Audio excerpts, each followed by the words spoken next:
আমাদের যে কোরআন, আমাদের যে কিতাব, এই কিতাবটা শুধুমাত্র মুসলমানের জন্য না। আমাদের কোরআনে বলা আছে শাহরুর রমাদান আল্লাযী উনজিলা ফীহিল কুরআন লিন-নাস, বলা হয়েছে it's for mankind, it's not for Muslim.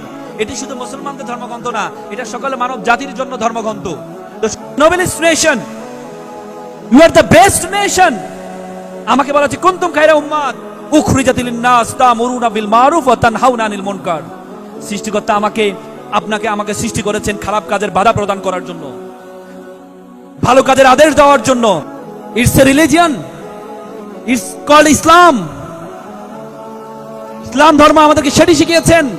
সর্বকালের সেরা নবী হযরত মুহাম্মদ মুস্তাফা সাল্লাল্লাহু আলাইহি সাল্লাম বলেছেন, তারাকতু ফিকুম আমরাইন লান তাদুল্লু মা তামাসসাকতু বিহিমা কিতাবুল্লাহি ওয়া সুন্নাত রাসূল। তোমাদেরকে আমি দুটি জিনিস দিয়ে যাচ্ছি, একটা হচ্ছে কিতাবুল্লাহ, আল্লাহর কিতাব, আরেকটি হচ্ছে সুন্নাতে রাসূল। সুন্নতে রাসূল মানে হচ্ছে হাদিস।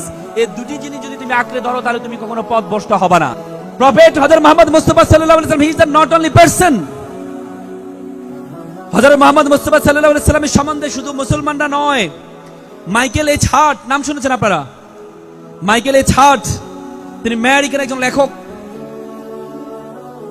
তিনি একটি বই লিখেছেন 100 influential person history of the world.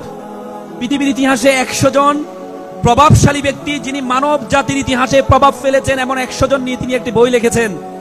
সেই বইয়ের প্রথমে যাকে রেখেছেন তিনি হচ্ছে আমাদের শেষ নবী হযরত মুহাম্মদ মুস্তাফা সাল্লাল্লাহু আলাইহি সাল্লামকে।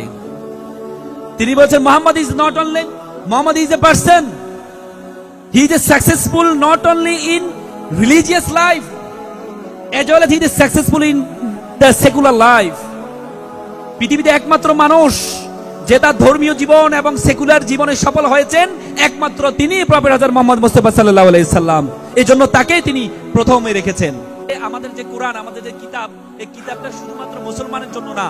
আমাদের কোরআনে বলা আছে শাহরুর রমাদান আল্লাযী উনজিলা ফীহিল কুরআন লিন-নাস, বলা হয়েছে it's for mankind, it's not for Muslim. এটি শুধু মুসলমানদের ধর্মগ্রন্থ না, এটা সকল মানব জাতির জন্য ধর্মগ্রন্থ। তো nobelist nation, you are the best nation. আমাকে বলা আছে কুনতুম খায়রা উম্মাত উখরিজাত লিন-নাস তা'মুরুনা বিল মারুফ ওয়া তানহাউনা আনিল মুনকার।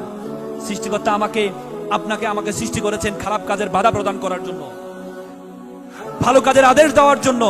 আজকে এখানে যে মেলা হতো, সেই খারাপ কাজে আজকে আপনারা উপস্থিত থেকে যে বাধা প্রদান করেছেন, সৃষ্টিকর্তার যে আদেশ, সেই আদেশটি আপনি পালন করেছেন। আমরা কোরআন এবং হাদিসকে জানার জন্য আরবি শিখবো। তারপরে এখানে হিন্দু ভাইরা আছেন, আমি হিন্দু ধর্মে 2 ধরনের ধর্মগ্রন্থ আছে, একটা হচ্ছে শ্রুতি আর একটা হচ্ছে স্মৃতি। শ্রুতি মানে যেগুলো হচ্ছে স্বয়ং সৃষ্টিকর্তা থেকে আসছে, যেমন হিন্দু ধর্মের বেদ হচ্ছে শ্রুতি বলা হয়, উপনিষদকে শ্রুতি বলা হয়। বেদে অনেকগুলো অংশ আছে, ঋগ্বেদ, যজুর্বেদ, অথর্ববেদ, সামবেদ। তারপর উপনিষদে 108টি উপনিষদ আছে। এই উপনিষদ এবং বেদ সংস্কৃত ভাষায় লেখা। অনেকে বলে থাকেন প্রায় 40,000 বছর আগে এই কিতাবটা আসছে, কিন্তু কার মাধ্যমে আসছে সেটাও তো আমরা জানি না, কিন্তু সংস্কৃত ভাষায় এসেছে।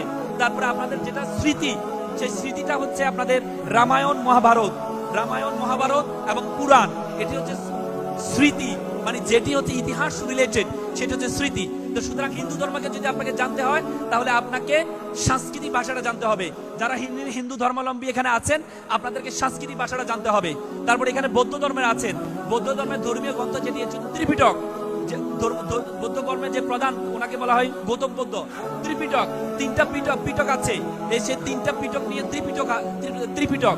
সেই ধর্মগ্রন্থটি পালি ভাষায়। যারা বৌদ্ধ ধর্মের আছেন, আপনারা পালি ভাষাটা জানবেন ধর্মকে জানার জন্য।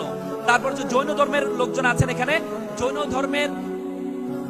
ধর্মের 10ম অঙ্গ বলা হয়, মানে দ্বাদশ অঙ্গ, মানে 10টি অঙ্গ নিয়ে তাদের কিতাব, সেটা হচ্ছে প্রাকৃত ভাষায়। তো সুতরাং যারা আপনারা জৈন ধর্মের প্রাকৃত ভাষাটা জানবেন। তারপর যারা খ্রিস্টান ধর্ম হচ্ছে যেই বাইবেল আছে, ওল্ড টেস্টামেন্ট, নিউ টেস্টামেন্ট, এটি হচ্ছে হিব্রু ভাষায়, সেই হিব্রু ভাষাটা আপনারা জানবেন।